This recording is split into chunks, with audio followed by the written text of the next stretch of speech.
تو یہی بچے قیامت کے دن اللہ تعالیٰ سے تم کو ڈبل عذاب دینے کی درخواست کریں گے۔ تو بتائیے یہ کتنا آسان ہے۔ اپنے بچے 6-7 حدیث میں آتا ہے جب کسی کے گھر میں اولاد ہو تو 6-7 سال بننے کے بعد اس کو مدرسے میں ڈال دو، کسی مولانا کے پاس ڈال دو، اس کو اچھی طریقے سے پڑھاؤ لکھاؤ۔ 10 سال کا ہو جائے تو اس کو نماز کے لیے کہو، پڑھاؤ لکھاؤ۔ کون سا قاعدہ بغدادی پڑھا دو، نورانی قاعدہ پڑھا دو، اما پارا پڑھا دو، اور ساتھ ساتھ دینی تعلیم پڑھا دو، تعلیم اسلام پڑھا دو، اور دنیا میں چلنے پھرنے کے لیے حساب کتاب سکھا دو، تھوڑا بنگلہ سکھا دو، تھوڑا ہندی، تھوڑا انگریزی۔ اتنا کم سے کم ہر بندے سے کرو۔ حدیث شریف میں آتا ہے کوئی بھی ماں باپ اپنے بچوں کو دین سے اور علم سے زیادہ کوئی عمدہ ہدیہ نہیں کر سکتا۔ مطلب نکلا اگر آپ نے اپنے بیٹوں کو یا بیٹیوں کو 10,000 تولہ سونا بھی دے دیا، 10 لاکھ روپیہ بھی دے دیا، لیکن قرآن کی ایک سورت بھی اگر آپ نے ان کو نہیں سکھلایا تو آپ نے اپنے بیٹوں کو کچھ نہیں دیا، کچھ نہیں دیا۔ یہ جو چھوٹے چھوٹے مدرسے چلتے ہیں یا جلسے ہوتے ہیں، ابھی مولانا احسان صاحب بہت اچھی بات کہہ رہے تھے کہ آپ لوگوں کے لیے اور ہمارے لیے تو اب کوئی مدرسہ نہیں ہے۔ آپ کو اگر کہا جائے کہ جاؤ بڑے مدرسے میں داخلہ لے لو، آپ تو نہیں لیں گے۔ اب 4 مہینے کے لیے جماعت میں کہا جائے تو آپ کوئی نہیں جائیں گے۔ تو آپ کے لیے دین سیکھنے کا راستہ اب صرف یہ جلسے ہیں۔ تو اس جلسے میں 2 باتیں سیکھ کر جائیں گے، انہی باتوں پر ہم عمل کریں گے نا بھائی انشاءاللہ۔ ہاں تو اپنے بچوں کو دین سکھلاؤ، دین، ورنہ کیا ہوگا جانتے ہیں؟ اتنا خطرناک حال ہو جائے گا کہ آپ کے بچوں کو یہ پتہ نہیں چلے گا کہ دین کیا چیز ہے، اور ٹکا ٹکا میں دین بیچیں گے، ایمان بیچ دیں گے، اور گھر میں کفر اور شرک کا گہوارہ ہو جائے گا، اور لوگ مسلمانوں کے گھر میں رہتے ہوئے بھی آپ کے پاس ایمان اور اسلام کچھ نہیں ہوگا۔ اللہ کے نبی نے فرمایا کہ ایسا بھی وقت ہو جائے گا یصبح الرجل مؤمنا ویمسی کافرا، کوئی آدمی ایسا ہوگا کہ صبح کو مومن ہوگا، شام کو کافر ہوگا، شام کو کافر ہوگا، صبح کو مومن ہوگا، چونکہ اس کو پتہ ہی نہیں چلے گا کہ ایمان کیا قیمتی شے ہے اور ایمان کیا قیمتی سرمایہ ہے، اس کو پتہ ہی نہیں چلے گا۔ یہ ایمان کب سکھلایا جاتا ہے؟ بچپن میں۔ اسی لیے آپ لوگ نے پڑھا ہوگا نورانی بغدادی قاعدہ میں، یاد ہے آپ لوگوں کو؟ آمنت باللہ و ملائکتہ و کتبہ و رسلہ، یاد ہے کسی کو؟ آمنت باللہ، پہلا کلمہ یاد ہے؟ پہلا کلمہ کیا ہے؟ پہلا کلمہ بتاؤ بھائی، پہلا کلمہ کیا ہے بتاؤ؟ آپ ٹھہریے، ماشاءاللہ، آپ بتائیں پہلا کلمہ بتاؤ۔ دوسرا کلمہ؟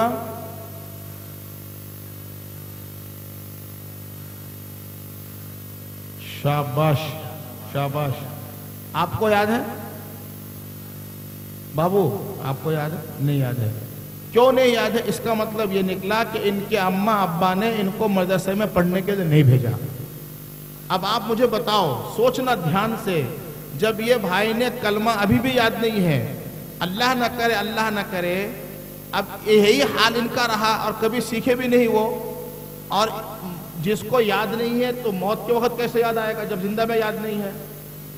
آپ لوگ غور کرنا، جب زندگی میں یاد نہیں ہے تو موت کے ٹائم یاد آئے گا؟ تو اب دنیا سے جو گیا تو کلمہ پڑھتے ہوئے جائے گا یا بغیر کلمہ کے جائے گا؟ بولو بھائی، بغیر کلمہ کے جائے گا۔ حدیث شریف میں آتا ہے جیسی زندگی گزارو گے ویسی موت آئے گی، جیسی موت آئے گی ویسے ہی قبر سے اٹھائے جاؤ گے۔ اگر زندگی بغیر ایمان کے، بغیر کلمہ کے گزری ہے تو ویسے ہی موت آئے گی۔ ہم کیا لمبی لمبی تقریر کریں میرے بھائی، یہ بنیادی باتیں ہمارے پاس نہیں ہیں۔ میں اگر 1 گھنٹہ 2 گھنٹہ یہاں بیٹھ کر دنیا کی کلکتے میں کیا ہو رہا ہے، ہندوستان میں کیا ہو رہا ہے اور فلاں ملک میں کیا ہو رہا ہے یہ بیان کروں، اور آخر میں اٹھ کر آپ سے بولوں کلمہ سناؤ، کلمہ یاد نہیں، تو 2 گھنٹہ کے تقریر کا میرا کیا فائدہ نکلے گا؟ بتائیے۔ آپ کو میں پوچھتا ہوں، بتاؤ بھائی، نماز کے لیے وضو فرض ہے، وضو میں کتنی چیزیں فرض ہے؟ اب یہاں اگر سب کو الگ الگ پوچھا جائے تو شاید جتنے لوگ اس میں سے 8-10 کو پتا ہوگا کہ وضو میں کتنا فرض ہے، غسل میں کتنا فرض ہے۔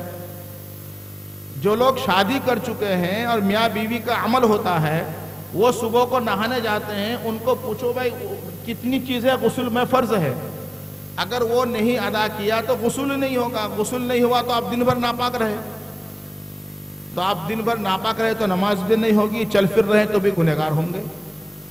یہ سب چھوٹی چھوٹی چیزیں ہیں۔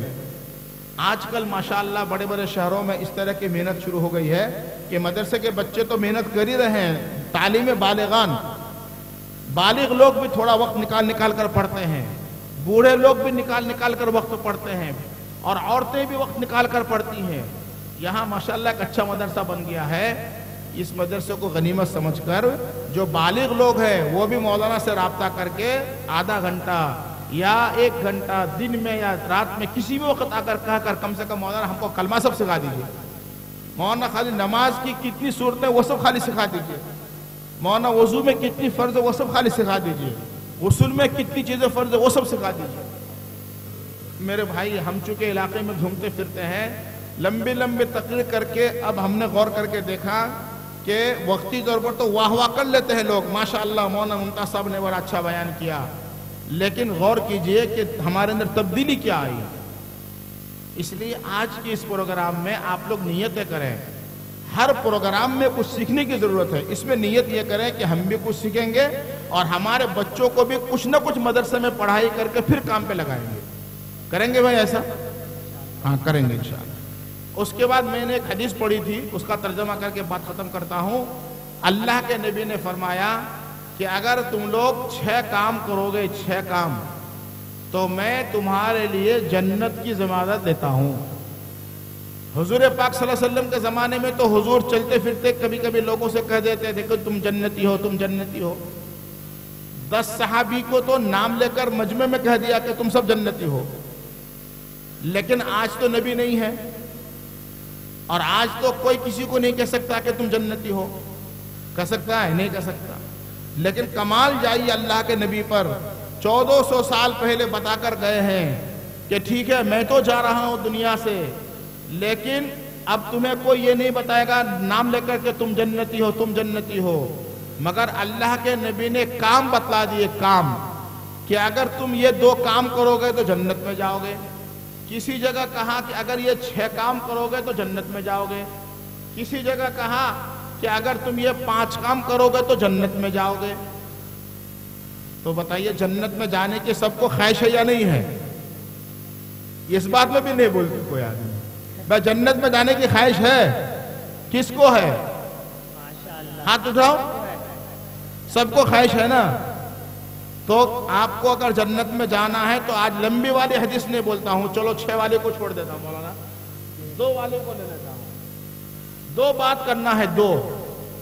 اگر آپ 2 کام کر لیں گے تو جنت میں چلے جائیں گے۔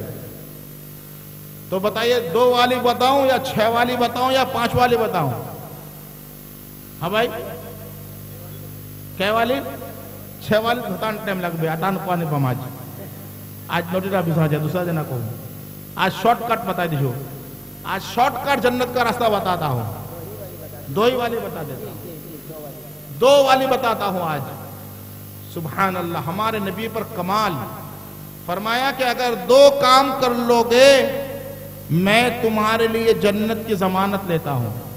اچھا، ایک حدیث میں ایک والا بھی ہے، 1 کام اگر کر لو گے تو اب کئی طرح کی حدیث ہو گئی، کسی حدیث میں 1 کام پر جنت کا وعدہ ہے، کسی حدیث میں 2 کام پر جنت کا وعدہ ہے، قرآن کریم کی ایک آیت میں 5 آیت پر ہے، سورہ مومنون میں 7 وعدوں پر ہے۔ اللہ، سورہ مومنون تو کمال ہے، سورہ مومنون میں تو یہ کہ جس میں 7 باتیں ہوں گی اس کو عام جنت نہیں ملے گی بلکہ جنت الفردوس۔ قد افلح المؤمنون الذین هم فی صلاتهم خاشعون، یہ 7 آیتیں ہیں، ان 7 باتوں پر جس کی عمل ہوگی اس کو جنت الفردوس ملے گا۔ جنت میں سب سے اعلیٰ جنت کون سی ہے؟ جنت الفردوس۔ کل جنت ہے 8۔ 7 جنت کو اللہ نے کلمہ کن سے بنایا، ہونے کے لیے کا ہو گیا، اور جنت الفردوس کو اپنے ہاتھ سے بنایا۔ سبحان اللہ، تو جنت الفردوس سب سے اعلیٰ جنت ہے، اللہ تعالی ہم سب کو نصیب فرمائے۔ تو جنت الفردوس میں جانے کے لیے 7 باتیں لانی پڑے گی، میں آپ کو صرف 2 والی بتاتا ہوں۔ فرمایا اللہ کے نبی نے کہ جو آدمی اپنی زبان کی حفاظت کر لے اور اپنی شرمگاہ کی حفاظت کر لے، نمبر 1 زبان کی، نمبر 2 شرمگاہ کی، بس زبان کی حفاظت کر لو، شرمگاہ کی حفاظت کر لو، حضور نے فرمایا کہ وہ آدمی جنتی ہے۔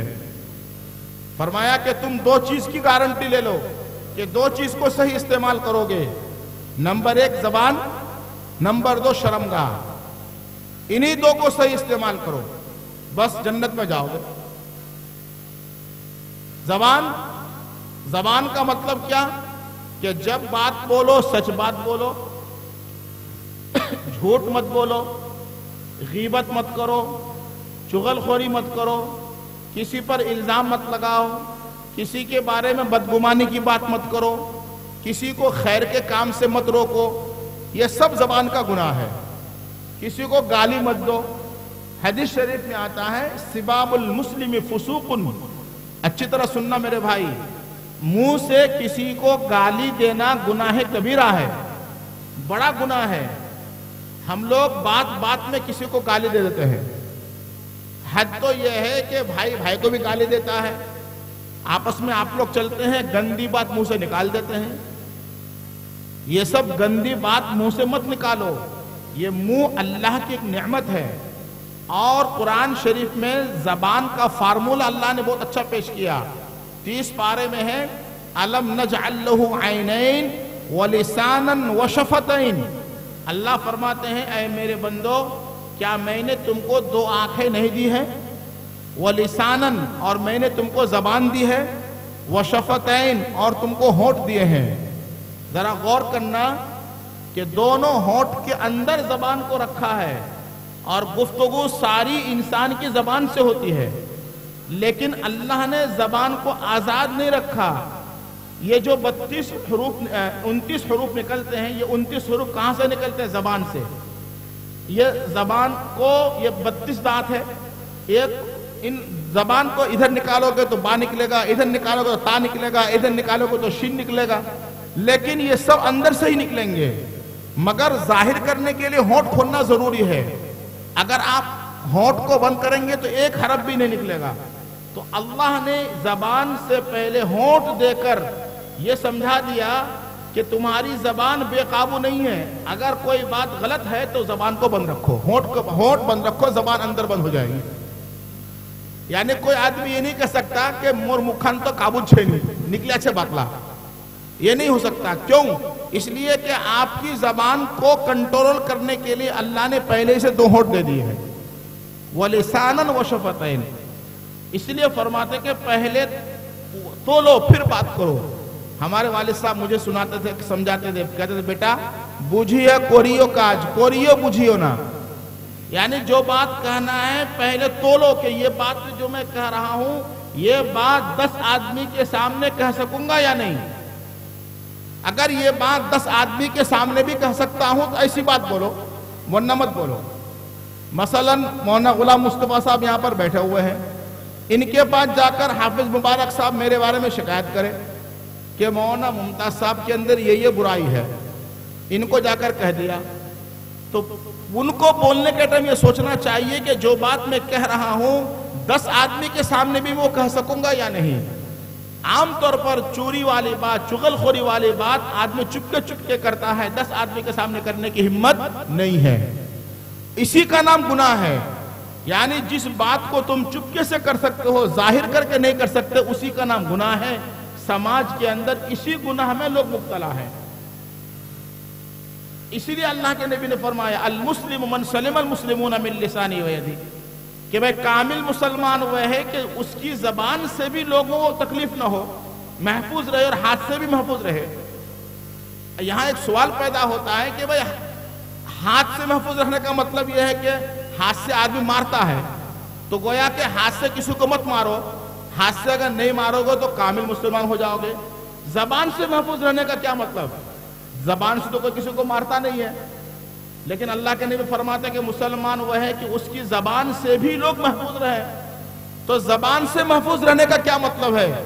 ظاہر بات ہے کہ اس کا مطلب یہی ہے کہ زبان کے ذریعے سے کسی کو گالی مت دو، زبان کے ذریعے سے کسی کی چغلی مت کرو، زبان کے ذریعے سے کسی کی غیبت مت کرو، زبان کے ذریعے سے کسی پر طعنہ مت دو، زبان کے ذریعے سے کسی کی غیبت مت کرنے جاؤ. یہ سب کرو گے تو یہ سب زبان کا گناہ ہے. قرآن شریف میں ہے وَيْلٌ لِكُلِّ هُمَزَةٍ لُمَزَةٍ، ہلاکت ہے، تباہی ہے، بربادی ہے اس آدمی کے لیے جو لوگوں کو سامنے طعنہ دیتا ہے یا چغل خوری کرتا ہے. یہی سب گناہوں کی وجہ سے سماج میں لڑائیاں عام ہوتی ہے، ہوتا ہے نا، بدگمانی ہوتی ہے چغل خوری کی وجہ سے. تو اللہ کے نبی نے فرمایا کہ یہ دو کام تم لوگ کرو، زبان کی حفاظت کرو، شرمگاہ کی حفاظت کرو. شرمگاہ کی حفاظت کا مطلب سمجھ رہے ہیں آپ کہ آپ اگر بالغ ہیں، شادی بیاہ کے وقت ہو چکا ہے تو شادی بیاہ کیجئے، شادی بیاہ کر کے اپنی فطرت کی تقاضے کو پورا کیجئے. کسی غلط جگہ جا کر ناجائز طریقے سے اپنی خواہش کو پوری مت کیجئے. یہ سراسر حرام ہے، گناہ ہے اور گناہ کبیرہ ہے. تو زبان سے مطلب بڑے بڑے جھوٹ، چغل خوری، یہ سب سے بچو. شرمگاہ کا مطلب گناہ کبیرہ، زنا سے بچو. بتائیے ہم لوگ اپنی زبان کو جھوٹ سے بچائیں گے؟ بچائیں گے بھائی؟ چغل خوری سے بچائیں گے؟ غیبت سے بچائیں گے؟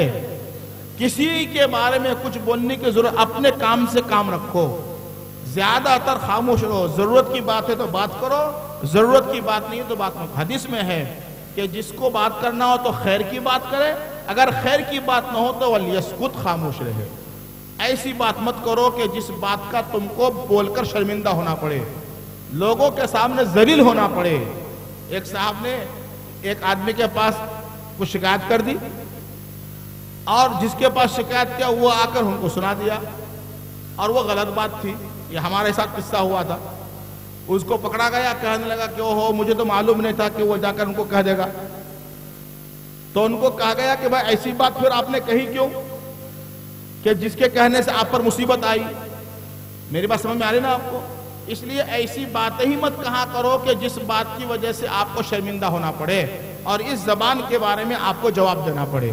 اللہ تبارک و تعالیٰ کی توفیق سے امید ہے کہ اگر ہم نے زبان کی حفاظت کر لی اور شرمگاہ کی حفاظت کر لی تو انشاءاللہ اللہ کے نبی نے فرمایا کہ میں اس کو جنت دلاؤں گا. تو ہم اللہ کے نبی پر بات بھروسہ کرتے ہیں اور بھروسہ کر کے یقین کرتے ہیں کہ انشاءاللہ اگر ہم زبان کی اور شرمگاہ کی حفاظت کر لیے تو ہم جنت میں جائیں گے. انشاءاللہ کریں گے بھائی. اللہ تعالیٰ مجھے بھی توفیق دے اور آپ کو بھی توفیق دے. وآخر دعوانا الحمدللہ رب